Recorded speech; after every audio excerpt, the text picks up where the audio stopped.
Hey, let's talk Gillette.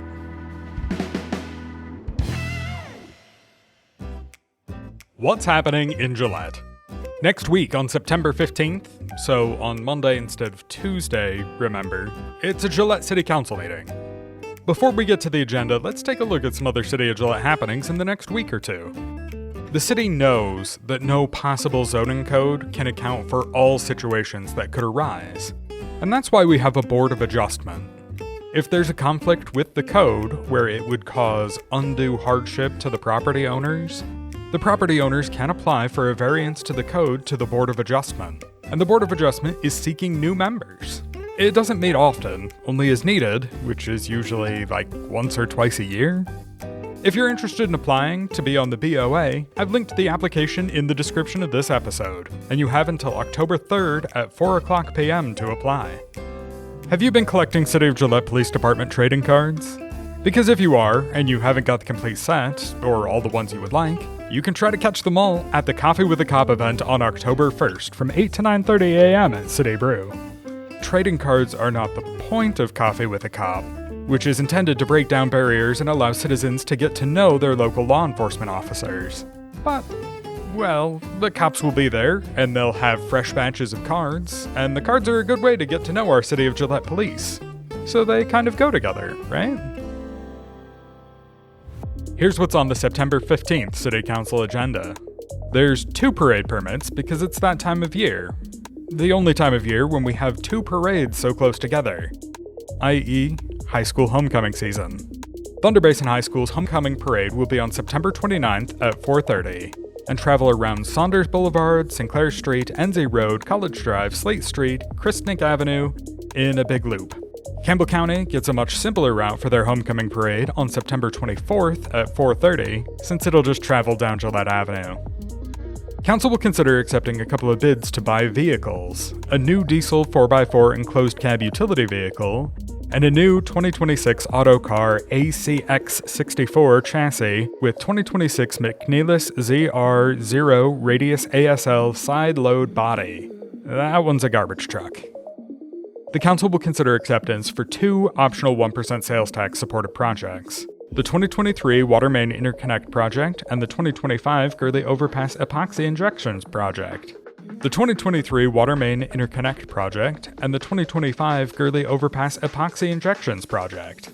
The 2023 Water Main Interconnect Project was needed for a couple of reasons, one of which was low water pressure in the Sage Valley Estates subdivision. They've fixed that now, roughly doubling the water pressure to the area. There's also one optional 1% supported bid award for the 2025 sewer point repairs at Delaney Court and Black Hills Urgent Care. Apparently, the sewer collector pipe at that location was installed directly under a concrete stormwater pipe, which sagged, causing frequent sewer backups that would require maintenance. Sort of the opposite problem from the Sage Valley Estates. Sage Valley Estates had too low water pressure from the places you want water to come out. Delaney Court had too much from the places you don't want water or anything else to come out. The Energy Capital Sports Complex outdoor workout facility project is ready for council to consider acceptance. The facility was 50% funded by a grant from the Land and Water Conservation Fund, and you can go check it out at the Energy Capital Sports Complex and do one of several types of fitness activities, I assume. I was looking at a picture as I wrote this, and I honestly don't know how some of this stuff ought to be used. It looks like there are directions on the side of the structure, though, and a QR code. And possibly someone more fitness-oriented than me will just know what it's all for. Check it out for yourself. Council will also consider awarding a bid for the Western Tie 69 kilovolt rebuild/reconductor project.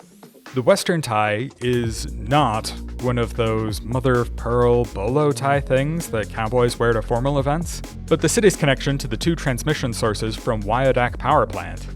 With this project, if one source wasn't available due to maintenance or an outage, the other could handle the City of Gillette's max day demand for power, which is about 77 megawatts, or around 6.3% of the energy required for time travel, if my calculations are correct.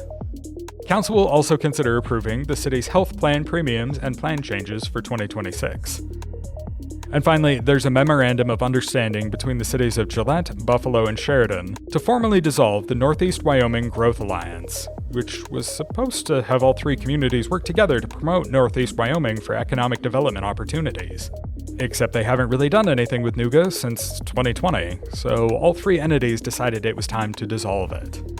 That's a brief look at the September 15th meeting. You can find the agenda on the city website, gillettewy.gov, and click on any item in the agenda to get a deeper explanation of the topic and see any supporting documentation.